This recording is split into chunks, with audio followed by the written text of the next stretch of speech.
aujourd'hui, il y a encore des gens qui pensent que les catholiques adorent la Vierge Marie.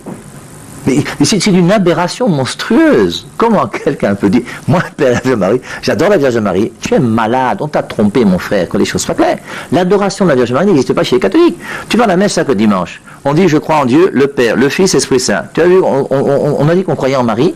Mais l'Église catholique n'a jamais enseigné l'adoration de Marie. C'est dans la tête de certains boutoukou pasteurs qui, pour justifier leur existence, vont commencer à nous dénigrer, nous. Et ce qui est pénible... Ces pasteurs-là, Père Ave Marie, oui. Si parfois ce geste, par exemple, de prosternation devant la statuette de la Vierge Marie et autres pour justifier le fait que l'Église catholique adorerait la Vierge Marie. Qu'est-ce que vous répondez à ça? Oui, mais c'est pour ça qu'on pose des questions, il n'y a pas de souci, non? Mais qu'ils comprennent d'abord qu'avant de commencer à dire que les catholiques adorent la Vierge Marie, mais commence d'abord à demander à l'Église catholique ce qu'elle enseigne.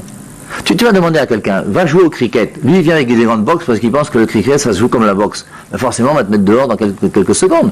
Et tu ne peux pas commencer à critiquer l'Église alors que l'Église n'a jamais dit qu'on adorait la Vierge Marie. Alors maintenant, qu'on se prosterne devant la Vierge Marie ou qu'on prie la Vierge Marie, c'est autre chose. Il y a une prière qui est réservée à Dieu qu'on appelle l'adoration et qu'on appelle le culte de latrie.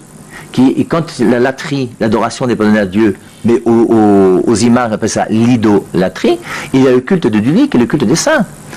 Acte 19, 11, Dieu faisait des miracles par les mains de Paul. Et Paul faisait des miracles. La Vierge Marie aujourd'hui fait encore des miracles, vous le vouliez ou non, moi j'y peux rien. Il y a 70 miracles de reconnus à Lourdes depuis 150 ans que c'est là-bas. Pourquoi Paul peut faire des miracles et pas la Vierge Marie? Pourquoi ces gens voulaient... Et le culte de Dully, c'est, je peux très bien te demander à toi de prier pour moi. Comme je peux très bien, moi, prier pour toi. Mais les saints qui sont au ciel, parce qu'en plus, vous avez des pasteurs qui enseignent que les morts sont morts. Mais plus bête que ça, tu meurs. Je ne sais pas comment on peut enseigner des bêtises pareilles. Ce sont ces églises-là qui nous disent que lorsque tu nais de nouveau, tu reçois une nouvelle vie qui est la vie divine. Moi, je suis chrétien. J'ai la vie que mon Père m'a donnée, j'ai la vie que Dieu m'a donnée. Cette vie divine qui est en moi, mais comment tu vas la tuer ?